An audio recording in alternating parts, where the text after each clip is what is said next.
Hi guys, welcome back to Folklore Fridays. I'm Michael. If you're new to the channel, please hit the like and subscribe button below. Let us know you enjoy it. Sorry about last week. Fortunately, obviously, we didn't have an episode from last week for Folklore Fridays due to the storm weather we were having in the UK. It was kind of impossible for us to film as we film outside.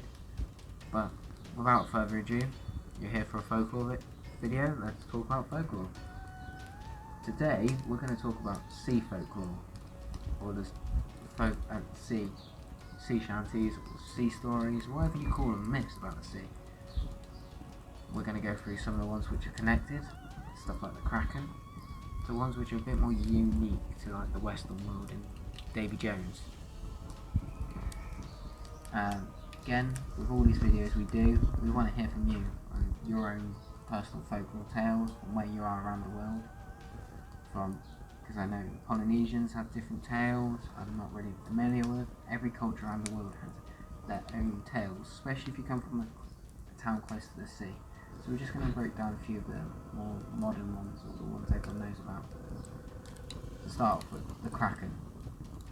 The Kraken comes up in Greek, Norse, and most Western mythologies as the destroyer of worlds, or destroyer of cities. It's a giant squid-like creature which can grab boats and drag them down below.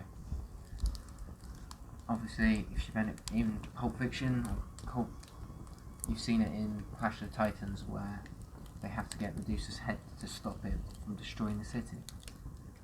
That follows quite along the lines of what the Kraken is, because the Kraken was the son of the gods in Greece, who was like Zeus, used to destroy cities. Disobeyed, or in Norse myth, just a creature that wanders and just drags ships down from the lake. But the Kraken is based off a true animal, or monster, if you believe. It's called the giant squid. They're found a lot deeper than a lot of people venture, especially off the coast of America, California area. But they're known to be able to inhabit across the world, but they're deeper. And the theory is, for full propulsion, we went by sail, so the vibrations underwater was very minimal, allowing for creatures, especially squids and mollusks, and stuff would feel, hear and do stuff by vibration. It meant that they had to go deeper to prevent themselves from getting injured or hurt. Because if you've seen with a lot of trawlers, they have to drop their lines deeper to get anything, because the vibration affect fish. And this is why they believe the giant squid went deeper. This myth does follow across a lot of cultures, so most Western countries talk about the giant squid or the Kraken. It's in pulp, flash, so it's quite a large one. I personally quite written into history about giant squids. Let's go into one which is more closer to home in the UK. Two which come to mind. First, the tale of Davy Jones and the Flying Dutchman. Davy Jones captains the Flying Dutchman, which is supposed if you're sailing and you die at sea, you go down to Davy Jones's locker. And I suppose all sailors die at sea. And if you die at sea, you're doomed to serve on the Flying Dutchman, which is a phantom ship which is very unusual at the Cape of Good Hope. There's a lot of stories with that, some very interesting documentaries online in regards to the Flying Dutchman, which it'd be quite interesting to have a look at, so just type it in, you'll find it quite easily. There's a few things with it. Some say it's based off of a British captain, or the more ones is of a Dutch captain who sold his soul to the devil to get around the Cape.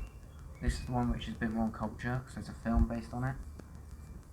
But all around, it basically comes down to the deep fascination of where do you go when you die at sea.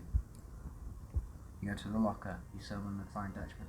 But there's been sightings of the Flying Dutchman for well over 300 years. Even some sightings now.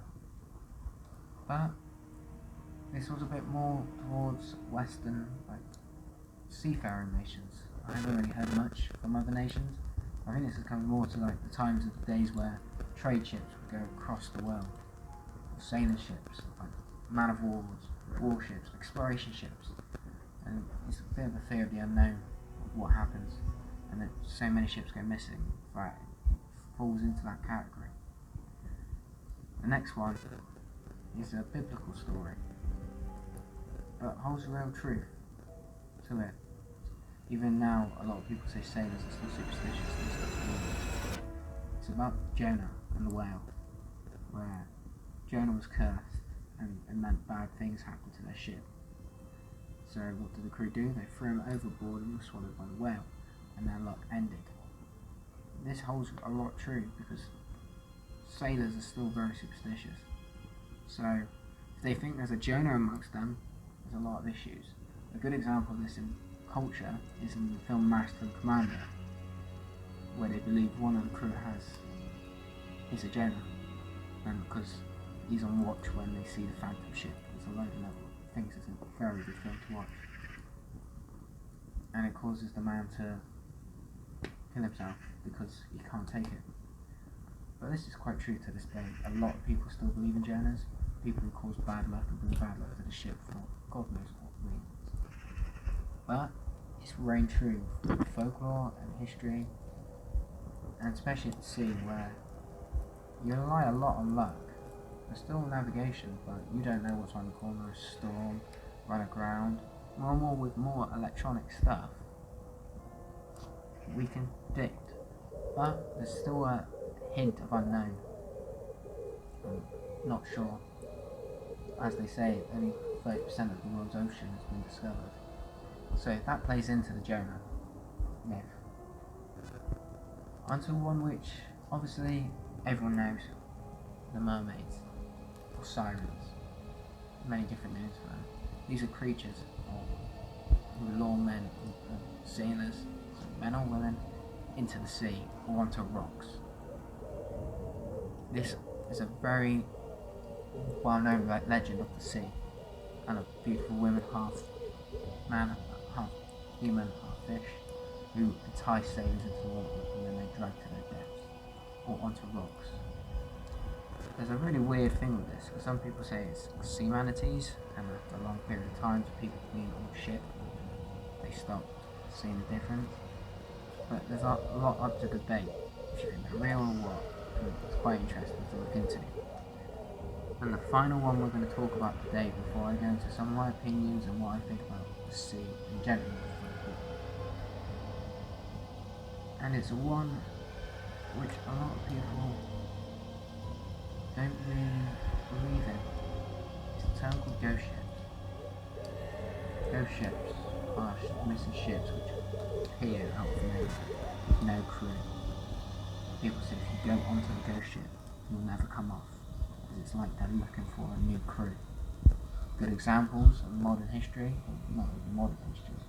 The best one probably everyone knows is called the Mary Celeste.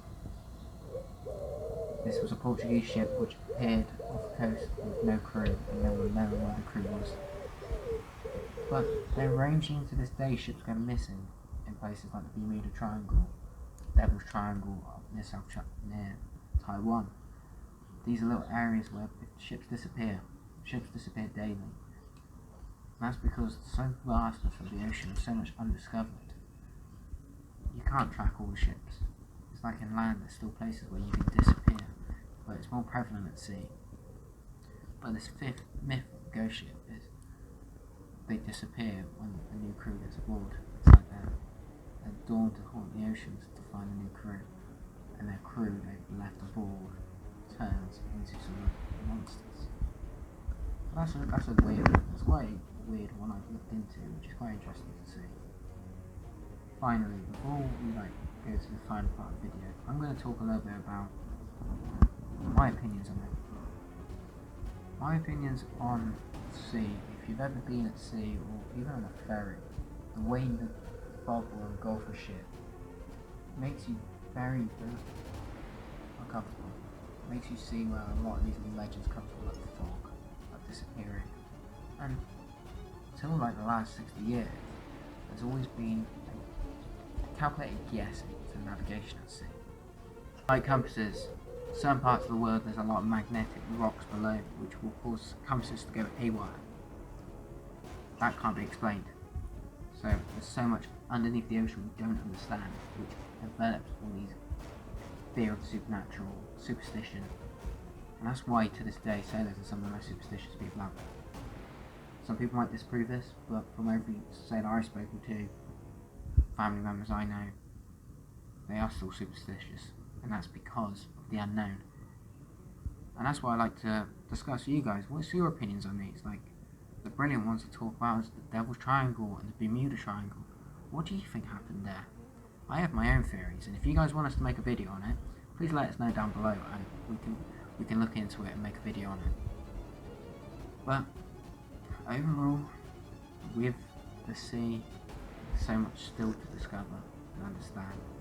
We're only a minuscule of the way to understand. I believe, if I remember the stat correctly, we know more about outer space than we do about our own oceans. So the more we develop, the more we can answer these questions. What happened to this ship? Why? Some we'll never know, like the Mary Celeste. We're never going to understand what happened to that, because the records are gone. It happened so long ago. It could have been pirates. It could have been just a suspicion, a man overboard something, or they all left the ship for some reason. But we will never know. Ghost ships, do they exist? Do they not? We don't know. This is the beauty of the world, and with folklore is there's thousands of different answers. But that comes to the end of this video. Again, if you have any questions or any ideas you want us to talk about, please let us know down below. And if you like the video, please like and subscribe. I've been Michael. Keep venting.